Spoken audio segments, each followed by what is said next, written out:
Okay, what is up, guys? Welcome back to the channel, back again with yet another review today. And obviously, okay, we are going to be doing a little gun review today, but it is going to be a short and sweet one because it is the SSX23 from Novritsch. So obviously, not a super complicated pistol. There's not actually a whole lot that can really be said about it. And, you know, obviously bear in mind that we have spoken about this gun before.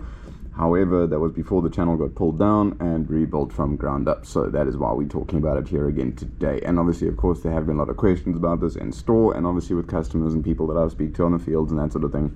A lot of people are starting to come back to the SSX23 because of the fact that it is highly regarded as one of the most universal pistols out there. The reason for that being is obviously the fact that it is a non-blowback pistol. So yes, the slide does move, obviously, if you move it manually, as you can see inside there, but it is a non-blowback pistol. So obviously it is double action, and I probably should not have done that with the mag in. That's terrible safety on my part. My bad, guys. So anyway, getting back to it. So it is a double action pistol, so no slide racking required. It is literally just a pull on the trigger and it does its thing. You can also prime the hammer by hand, and of course it'll work. So yeah, the reason why they say this thing is one of the most universal pistols out there is obviously, you know, given the fact that it is a non-blowback pistol, it's super powerful, super quiet, and of course extremely gas efficient, because obviously there is no gas being utilized to cycle that slide.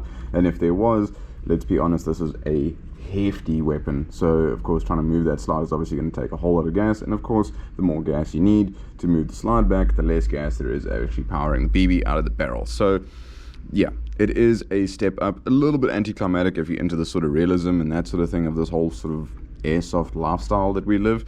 If you're into the sort of realism and that sort of thing, yeah, it's probably not going to do it for you. But if you're looking for a backup for your sniper, or you're just one of those guys that likes to sort of creep around and be a little bit stealthy, this is probably the gun for you. And obviously, of course, if you don't really want to carry a full-on rifle, this is the way to go. And of course, I mean, even if you do really want to use a rifle along those lines, you do get the SSX303, which we'll be talking about again pretty soon on the channel, which is literally this just in a carbine sort of chassis with, of course, a stock, but same basic thing, and of course a longer barrel. And yeah, awesome little weapons. However, let's talk about a teething issue on the SSX23, and it's also something I'm going to be bringing up on the SSX303 review when we get to that, and that is the safety latch. So for some odd reason, no matter if you have the hammer back or the hammer forward, I can't actually activate it for some odd reason, but it is a little bit tight. This is a complaint along a lot of people that have used these weapons that do say this is an issue. For some reason, the safety catch on these things is hella tight. But other than that, it's pretty much the only downfall of this entire gun. The mag release, very true to fashion, or very true to the real steel, should I say, which is obviously, of course, Heckler & Koch's patented sort of mag release. You see these on the MP7s, the USPs, and a couple of other weapons from HK, and of course, it functions awesome. It's not in the way. There's no possibility of you accidentally, you know, hitting a mag release in the holster, which is fantastic. And of course, it does have a 24 round green gas magazine. So yeah, super efficient. 24 rounds, more than enough, but obviously I would definitely recommend carrying a few extra. So yeah, that being said, another thing that's awesome about these is obviously hop-up adjustment. Super simple, as you can see it is on the top there. It does come out standard with the TDC mod, so super, what's the word I'm looking for? Fine adjustments on your hop-up, if that's the word. If I'm correct, sorry, my English subscription today is not with me. So awesome little feature. What's also interesting to note is this does come out with fiber optic sights. So I'm just trying to get the camera lined up here, because obviously this is different. Okay, this is way more challenging than one would assume, but it does come out with the fiber optic sights, which is obviously a nice little touch.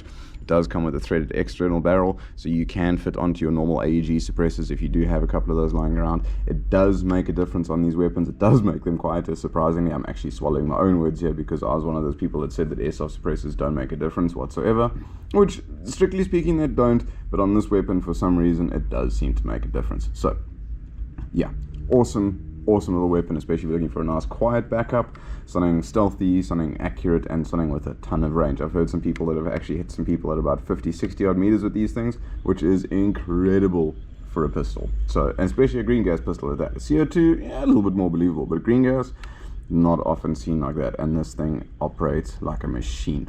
However, before we bring this video down to a close, one other thing I do just want to mention to you guys: if you are considering getting one of these, do go to the store, go pick one up, speak to a salesman. They will tell you all about these triggers.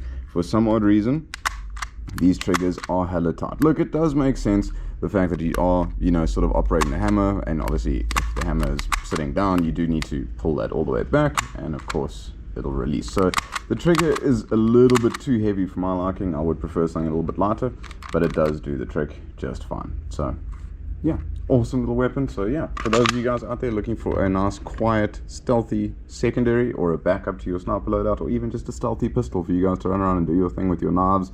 I know there are a lot of you guys that like to get in people's bubbles. This is the gun for you. So guys, that being said, this pretty much concludes this video for today.